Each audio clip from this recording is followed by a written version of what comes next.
Today would be the third and final full day of the 2020 winter meetings from Dallas, Texas, which means we are going to have full days worth of coverage here from the MASN newsroom. Welcome into MASN All Access. I'm your host, Paul Mancano. Thank you so much for tuning in. In just a bit, we're going to have Orioles prospect Tony Grafinino join the show. We're also going to hear from MASNsports.com's Rock Kabako, and MASNsports.com's Steve Molesky has an interview with J.J. Cooper of Baseball America about the upcoming Rule 5 draft, which is tomorrow, and the role the Orioles could play in that draft. But first, we got some clarification just a little while ago as to what the Orioles minor league system will look like in 2021, as 4 teams received invitations to continue their affiliation with the big league club. They are the Norfolk Tides, remaining as the AAA affiliate, the Bowie Bay Sox as the AA affiliate, Aberdeen Ironbirds going from short season single A up to high single A, and the Delmarva Shorebirds remaining as the low single A affiliate. The biggest difference obviously here is that the Aberdeen Ironbirds could potentially take over the spot held formerly by the Frederick Keys, and this is a reminder that this is just the first step in a process to finalize the 2021 affiliates, a process that is expected to continue over the coming weeks and months. Joining me on MASN All Access is Brendan Mortensen. As always, he has been my co-host this entire week. And Brendan, this is a decision that is just the first step in a process, but at least now we have a little bit more clarification as to what 2021 will look like for the minor leagues. Yeah, it's nice to have some clarity here, Paul. It's been a long process, and now we get to play the fun game of figuring out where some of the Orioles' top prospects might be in 2021. We had a pretty good idea about what class level they might be at, but now we get to put some locations to those. Yeah, and Mike Elias, general manager of the Baltimore Orioles, also released a statement earlier today about this news that the Orioles were extending invitations to 4 minor league clubs to continue their affiliation. Quote, "We believe the structure of our minor league affiliates will enable us to continue fortifying a robust pipeline of talent that will graduate top prospects to Camden Yards in the very near future and for years to come. And we are excited to have secured a home for the MLB Draft League in Maryland as well. We are eager to continue working with our local communities as we strive to build the best player development system in baseball with an eye towards our ultimate goal of developing a championship caliber team," end quote. Well, you heard Mike Elias reference it there, but the Frederick Keys, though they lose their affiliation as the high A affiliate of the Baltimore Orioles, Brendan, the long tradition of baseball in Frederick, Maryland is not over. Yeah, the MLB Draft League coming to Frederick, and maybe this is just the MLB Draft nerd in me, but I'm pretty excited about it. I think it's a pretty cool concept, a 68-game regular season where the players are going to be some of the top college prospects in the entire country, and they'll be able to come to this draft league and show what they can do. I think it's going to be fun, competitive baseball because all of those guys are there for the same purpose, and that's to hopefully be drafted by a major league team. So I think it's going to be good baseball there in Frederick. And some players that could have been a part of that are some guys that were recently drafted by the Orioles, some of the higher caliber college players that in this current system could have an opportunity to audition for teams and to be seen up close and personal by scouts. The All-Star break for that league is supposed to be right around draft time next year, so we'll see how it all shakes out, but it's a fascinating concept, and it's great to know that Frederick, though it will lose its affiliation under this system, and again, this is just the first step in this process, they could continue their tradition of baseball in Frederick, Maryland, which is good news for the residents and the locals of Frederick, Maryland, as well, as they can still come and see baseball at a pretty high level as well, considering the talent that is supposed to come through the MLB Draft League. Well, speaking of talent coming through the Orioles system, Tony Grafinino is a guy who just entered the Orioles system in the Tommy Milone trade. He was a player to be named later in that deal. He was initially listed in the top 30 before he was bumped out by Garrett Stallings, who was added to the system just about a week ago. He is a shortstop who had only 1 at-bat in 2019 because of concussion issues, but he is a premier defensive talent at shortstop, and he should factor into the Orioles' minor league plans in the near future. I caught up with him earlier today. Here's our conversation. We're joined now on MASN All Access by A.J. Grafinino, one of the more recent additions to the Orioles organization, a shortstop prospect who came back in the Tommy Milone deal. A.J., thanks so much for hopping on, and I truly, personally appreciate your Eagles shirt. As a born and raised Philly sports fan, I like it. That's awesome. Yeah, I had to rep the Eagles on this Baltimore sports network. Absolutely. They might also appreciate some Ravens gear at some point, but we'll get you that at some point down the line. But we appreciate you. Yeah, we appreciate you hopping on here. Let's start with your dad, because you grew up around the game of baseball. Your dad, Tony, was a major leaguer on 7 different teams for 13 years. A lot of travel, I'm guessing, as a kid. Did you follow him around from city to city during his big league career? Yeah, it was not the usual common childhood, some would say, but I mean, it was normal to me. It was normal to my younger brother. I have one younger brother, and yeah, up until I was 12 years old, like I felt like a new city, new apartment, new house, like every summer with him, and you know, his teammates, new guys, me making new friends, whether it was like the guys' kids or like anybody. Like it was a lot of travel. It was craziness. Well, one of the new friends that you made as a kid was J.J. Hardy, who, of course, is an Orioles legend. In an article that Rock Kabako wrote on MASNsports.com, you getting to work with J.J. as a kid and learning some of the intricacies of the shortstop position. What was that relationship like with J.J.? Yeah. I mean, I don't know. He might not remember as well as I do, but as a kid, obviously, you're around those guys, and it's like they're just instantly like heroes to you. So I mean, he was one of the guys where, like, I mean, I remember in Milwaukee, just taking some ground balls with him and just like talking it up and him just like giving me some advice. I mean, I just remember him just being the man. And so like, obviously like all the guys who my dad played with, I like to follow and root for, especially if they're good guys and especially if they were like cool to me and would hang out with me. So, I mean, he's one of those guys who I was like, that is like one of my heroes. Absolutely. He's a hero for a lot of people growing up in Baltimore over the past couple of decades. In terms of the shortstop position, your defense has been lauded at that shortstop position. Is that something that you especially worked on growing up and when you went to Washington, getting through to the higher levels of play, was your defense at shortstop? Yeah, it's always been something that I feel like part of it's been a little natural, definitely. But a lot of hard work. There's been times where, I mean, I felt like I was not good growing up at all. Like I was like, this is not going to happen. And I just had to keep working at it and training. And yeah, especially at Washington, I feel like there was always something that my coach, Lindsey Meggs, was always like having me work on and train. And he was committed to helping me become the best shortstop I can be. And it's really starting to pay off. So I'm excited to keep it going. And then in your minor league career, you have a great start, and then all of a sudden a concussion issue keeps you out of play. You had only one at-bat 2 seasons ago. How difficult was that coming back from that and really learning that your issues were stemming from a concussion? Yeah, 2018 was fantastic. I kind of, in college, had a hamstring injury, came back from that, figured some stuff out, took off, continued it into pro ball. I was excited for 19 rolls around and I can't like run or like eat without throwing it back up. So I'm like what is going on? I'm praying to God, like, is this my time? Like, do I have a disease? So I'm getting all these blood work tests and everything and nothing's coming back. And then we remember a time where I got hit in the head in a game and wasn't pulled, no concussion tests. And so we started getting concussion tests done and they were like, yeah, like you must have gotten hit sometime. Like, and we were like, okay. And so we figured all that out. The Braves were really good with it. They got me the treatments and all that. And now I'm completely better. Thank God. Like, I know concussions are definitely a new thing people are researching and figuring out. So, I mean, obviously it was tough. I had to miss the whole year, but now I'm good. Praise God. Like, I'm healthy, I'm good, and everything's good. And you came into 2020 with high expectations, and unfortunately the shutdown put everything on hold. But you actually went to Florida during the shutdown when you thought that the minor league season could be coming back potentially to train with some of your teammates.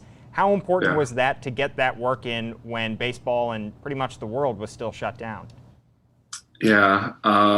The Braves, like the Orioles, spring training is like right around Siesta Key. So, I mean, it's not too bad of an area to be during a lockdown, especially in Florida as well, where the restrictions are a little less than everywhere else. So, yeah, once we kind of were like, okay, like we got to get ready just in case we play a season. So me and my buddies, we kind of like got a place down there and we're training with this guy, Jason Riley, and just getting ready. And then we heard, all right, we're canceled. And then, so we're still training just in case 60 man. And then the Braves, obviously they chose who they chose for the 60 man.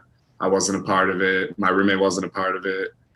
And then we're hearing Instructs. So I stay down there training. And then the Instructs roster was like new draft guys, blah, blah, blah. So, I mean, it is what it is. Like I tell everybody with the Orioles organization, they're calling me. I'm like, I'm ready whenever. Like, I'm ready to go. As soon as y'all call me, I'm ready. So that's where we're at. That's great news. What do you know about the Orioles organization since the trade has become official only a little while ago? You might have thought earlier that this trade might have gone down, but since it's become official, have you learned anything or talked to anybody in the Orioles organization so you know what you're in for?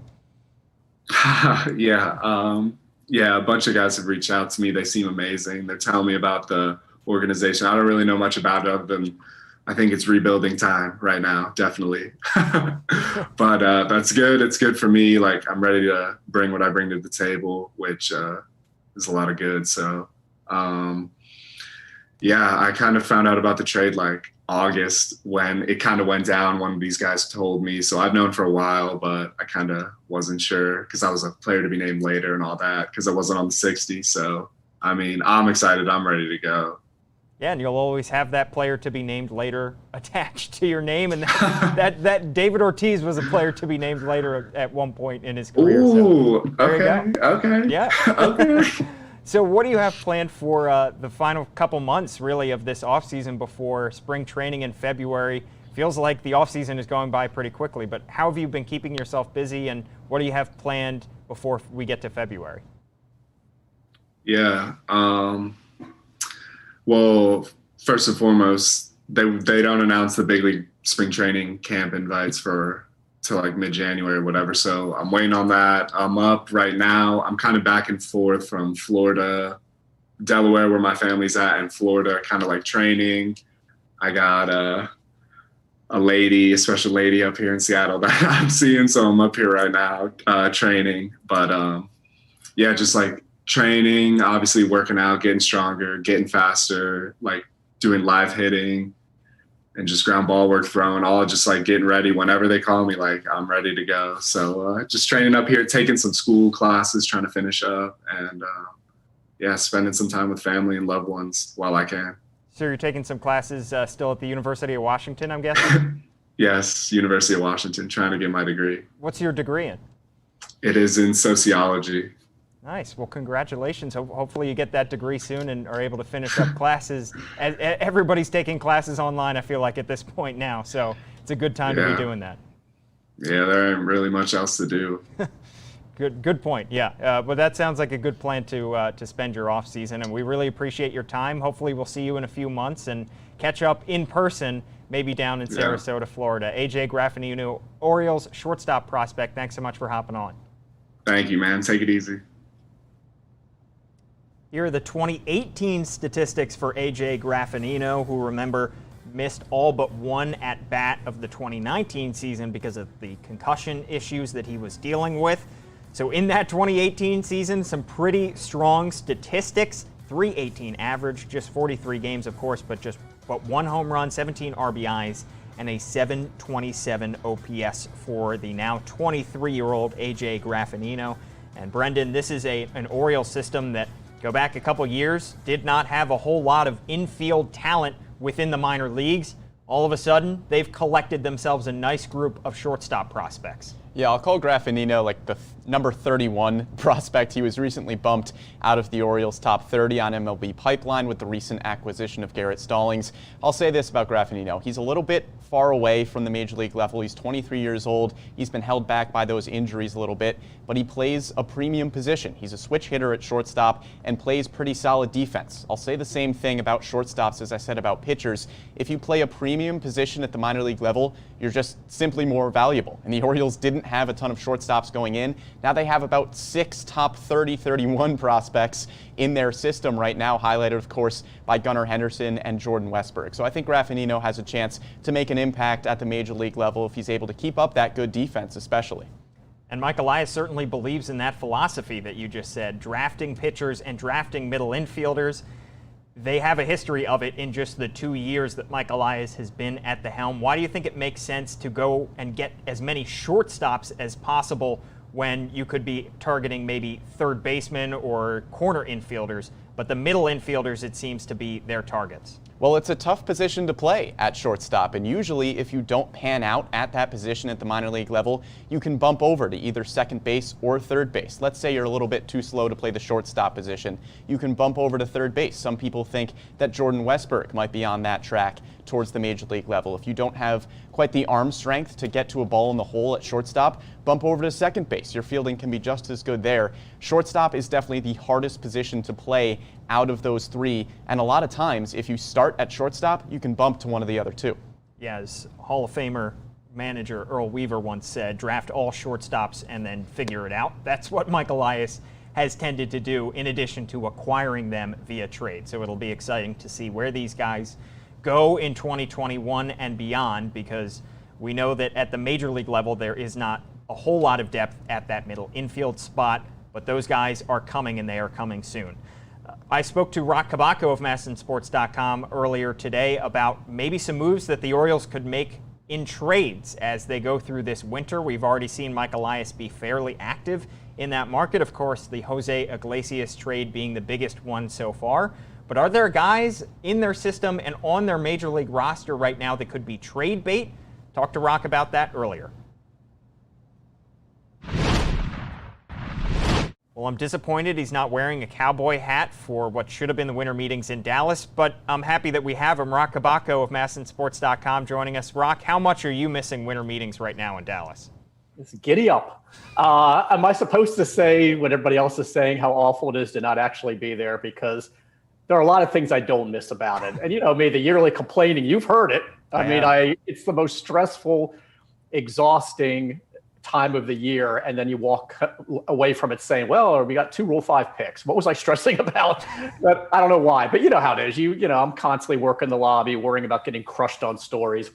It's unnecessary stress. So it is harder to do the job. I've warned some people. I'm like, without a lobby buzz, you know, I'm not getting much of that from my office here. So it's a little bit harder to find news at this point. Yeah, I feel like you have to work from the morning until late or early evening, and then after work you have to go to the bar or go to the hotel lobby to talk to people. It is a marathon for 3 or 4. I feel like every year I leave sick right in time for Christmas.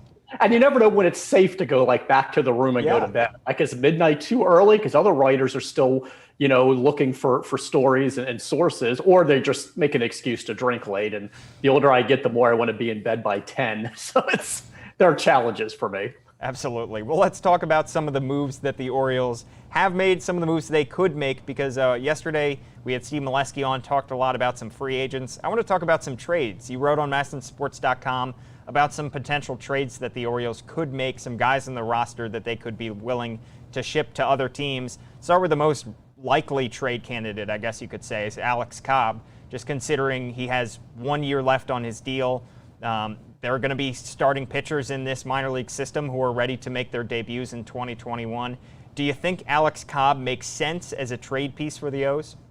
He absolutely makes sense as a trade chip, but I don't think, especially after talking to Mike Elias yesterday, that's going to happen at these meetings or even in the off season unless we're overwhelmed with an offer. I think he's one of those guys, though. I also thought Iglesias was going to fall in this category, who would be that chip next summer at the deadline if it's back to being normal toward the end of July. That's a guy that you would look to move at that point. Even though he's a rental, get something back for him. The contract isn't as daunting for other teams. And plus, the Orioles have shown a willingness, according to sources in the past, to absorb a lot of that contract. That is only $15 million left on it. Alex does have a limited no trade clause. His contract included 10 teams that he could refuse a trade to. Most likely, he'd be willing to give that up now in the final year, especially to a contender. But I get the sense that Elias, and not just with Cobb, with everybody at this point, is really he's looking more at the free agent market to fill some holes, and then you kind of revisit the trade market over the summer. That could also be a Pedro Severino, who's getting 1.8 million this year. He's a placeholder, obviously, for a former first overall draft pick. I don't know if you know who I'm referencing, but Ben McDonald. Yeah, that must be it. So he's somebody you look at it, and there are a few others, but I really think Cobb's a guy that starts the season with them. Plus, he's that veteran that in theory, certainly if healthy, provides that stability and can give you innings along with John Means while you're filtering in guys who are still rookies or haven't even made their debuts yet that are projected to later. So he does serve a useful purpose even on a rebuilding club. I think they revisit the trade market for him in July. Somebody who definitely serves a purpose on this team right now is Anthony Santander. But speculation runs wild at this time of year, and of course other writers from other teams are looking at him as a potential guy that they could go out and get. When you look at it from the Orioles' perspective, another position like the starting pitching in the outfield where you have a ton of guys ready to make their major league debuts, Ryan McKenna, Yusniel Diaz, Heston Kjerstad still a year or two away, but do you think Anthony Santander makes sense as a trade piece for the Orioles, or do you think he is just too good to move at this point, and he's considering he's still fairly young? Right. I mean, I get the logic if you would explore a trade for him right now. As I wrote this morning, there's kind of those two categories, the guys like Cobb and Iglesias who are in the last year of their contract, and veterans that you would look to move now, and guys like a Santander who you still have under team control for a few years, but their price is going up over $1 million now in salary. And by the time that you're really ready to contend in this rebuild, not that we know the exact timetable, these guys are ready to be free agents anyway. They might not be around for that next phase, so why not move them now? Santander's value's never been higher. I understand all of that. But again, Elias indicated this, and I can see this, that these are guys right now you don't feel any urge to move. He's a part of this rebuild process right now. Still young, still establishing himself, even though he's MVO. There's still work to do, especially getting through a full season healthy, improving his on-base percentage. But you love the way he's trending, and he's a guy you hold on to. Plus, right now, they don't feel like they have a surplus of outfielders, even though we keep writing this. I'm guilty of that. They feel like there's plenty of room for all these guys, especially in an expanded roster. So it's not like you have to try and make room by removing one of these outfielders. You've got first base, you've got the DH spot freed up with Renato Nunez no longer in the organization. So they can certainly make it work. So I think right now they're really inclined to a guy like Santander, again, unless you're overwhelmed with an offer, to just hold on to him and make him your everyday right fielder. And he, is a guy that can bat in the middle of the order for you and provide some power, which, they're going to have to make up for Nunez, losing that power, plus having Mancini back. And I think they just want to hold on to him and put him in right field. But all it takes is one phone call. But I think really he falls, even though he's in that other category of guys that would make sense on the surface to look to move. I don't think they're looking to move Santander. Well, the player that you referenced earlier but didn't say the name of is Adley Rutschman, who is could potentially make his debut in 2021 or maybe 2022. So that means that long-term they are obviously set at catcher, but in the short term they only have two guys currently on their 40-man roster, in Pedro Severino and Chance Sisco. Do you think the Orioles should be scouring and are scouring the market for some backup catchers? At this time last year, of course, they added a Brian Holiday, a veteran guy that they could bring in to get some innings there, but they also have Austin Wynns, who they outrighted to AAA, so they're kind of thin at the position right now. Do you think that they are looking to add to the catcher position? They are, and I'm sure it's another minor league deal. In fact, it could still be Brian Holiday. Like, he's out there as a free agent, and they liked the way he worked with pitchers and the fact that you could put him at first base as well. So for depth purposes, absolutely they're looking. I mean, Severino, Sisco would seem to be, if the season started today, obviously they're your two catchers. And then Rutschman, who absolutely could debut later in the summer, not on opening day, but later in the summer. He's going to start out at Bowie. That's the plan right now. So he's very close.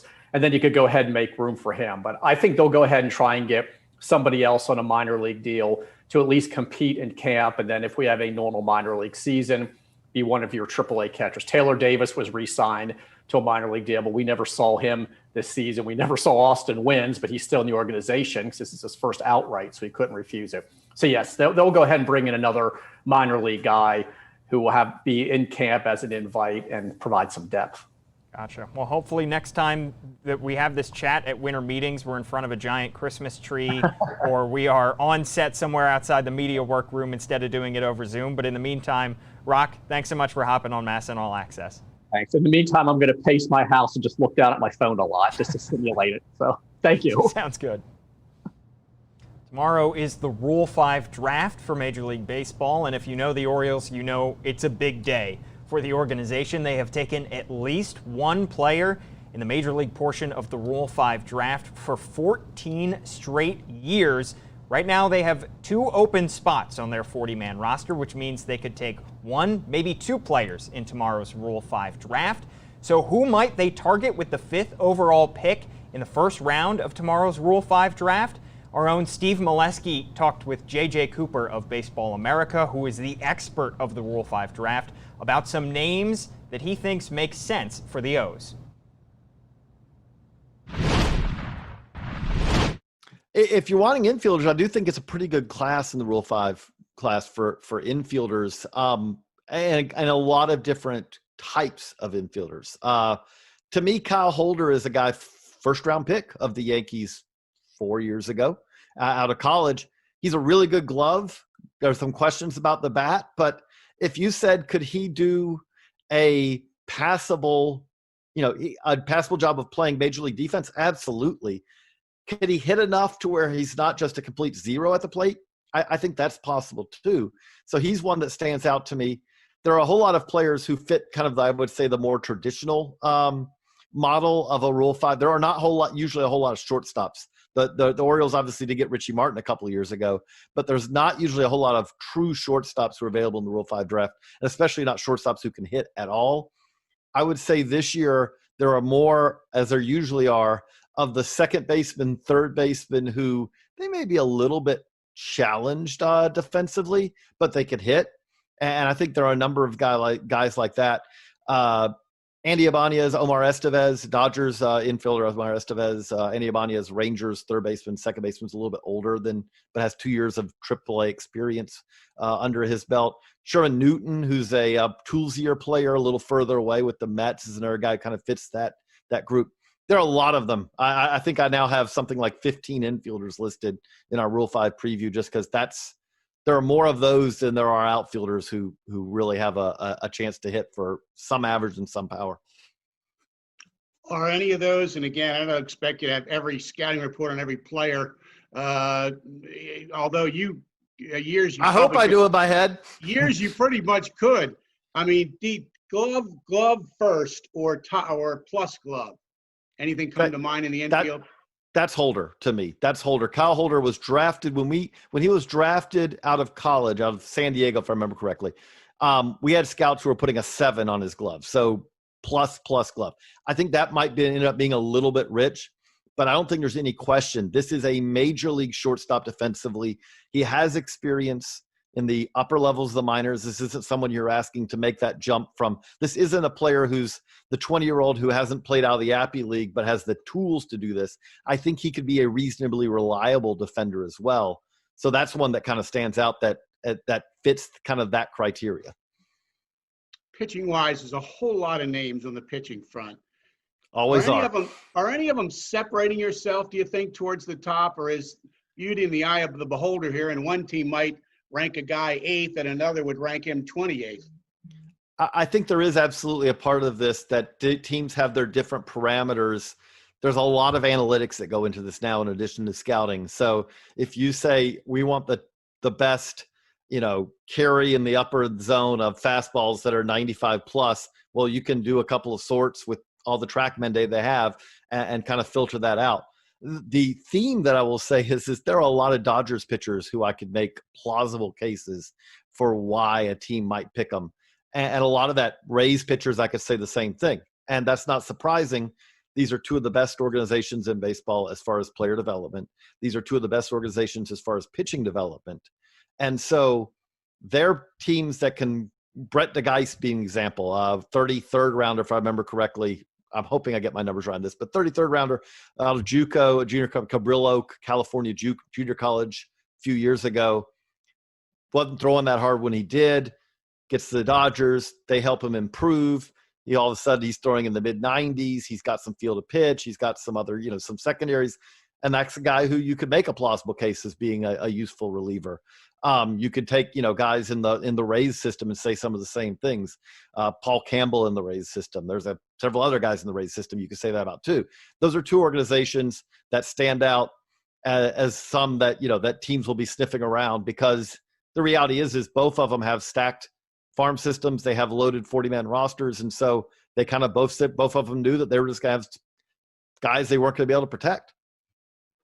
Let me throw some Oriole names out at you that are eligible to be taken. My guess is they won't, but you know more about than me. Tell me if you think any of these ring a bell, or if you have any in mind that ring a bell. Zach Pop, we hear a lot about him. Great minor league numbers. Should be healthy from the Tommy John. Mason McCoy, Cody Sedlock, Brendan Hanafy, Gray Fenter, Brett Cumberland, just 5 or 6. The two that jump out there, I've thought about writing up McCoy, utility infielder. I mean, going back to his days at Iowa, that I think could do that. Now, at the same time, we're just sitting here talking about that the Orioles may be looking for a middle infielder, and we're talking about a guy who the Orioles did not protect, who's in the middle infield. So I'll point out, again, a lot of this is eye of the beholder, but he kind of stands out that way. Brett Cumberland's always been a catcher who is, probably more of that up and down catcher kind of guy who develops like that. But, at the same time, again, eye of the beholder, and catchers are really hard to stick in the Rule 5 draft, because either they have to be your primary backup or you're carrying 3 catchers, and it's hard for Rule 5 catchers to do either of that. Zach Pop is a guy. The injuries often actually end up being a selling point for a player to get drafted in the Rule 5, because as Anthony Santander, who had a shoulder injury and he was picked, is kind of a good example of this. If you have a legitimate injury, not a fake made-up injury, that's key because teams have been punished for that, but a legitimate injury, you can spend time on the IL recovering from that. You could even be sent to the minor leagues to have a rehab assignment to get you ready for the majors.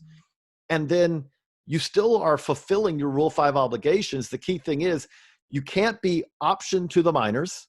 Injury doesn't mean that. And you also have to stay on the active MLB roster for a minimum of 90 days. Well, if you spend half of the season on the IL and the other half on the active roster, you've fulfilled the requirements. And so a guy like Pop, who has had, an injury, maybe that actually makes him a little bit more appealing to pick. There's nobody better to talk about the Rule 5 draft than J.J. Cooper of Baseball America, and thanks to Steve for that interview. So, Brendan, you just heard J.J. mention a few names of guys that the Orioles might target. Which names stuck out to you?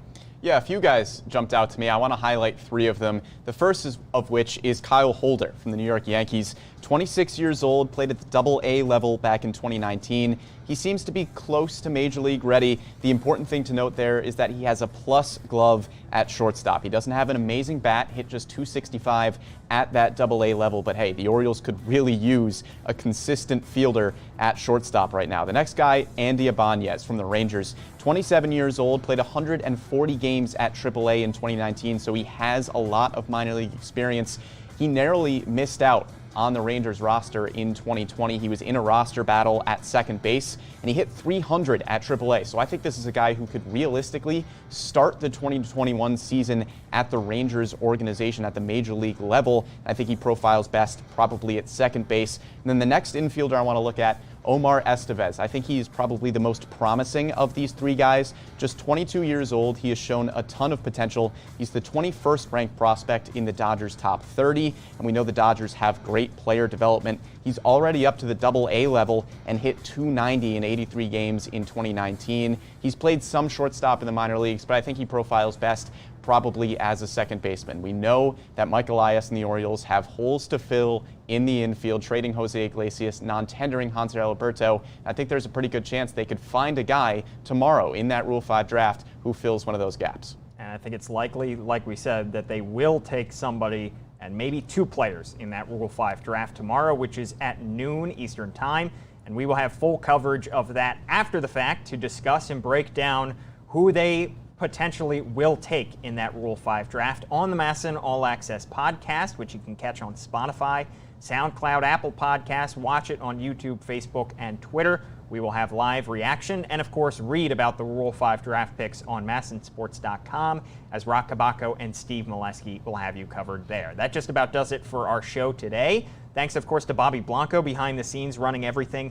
Thanks to Hannah Broder as well, my co-host Brendan Mortensen and Amy Jennings behind the scenes. Thank you so much for tuning in and commenting along all week. We really appreciate it. Even though we weren't in person for the winter meetings this year, it still felt like the winter meetings in a lot of ways because of your viewership and because of the comments and reactions we got from you. So thank you. I'm Paul Mancano. Be sure to tune in for Rule 5 draft coverage tomorrow on MASNsports.com and the MASN Orioles social feeds. Until then, we'll see you later.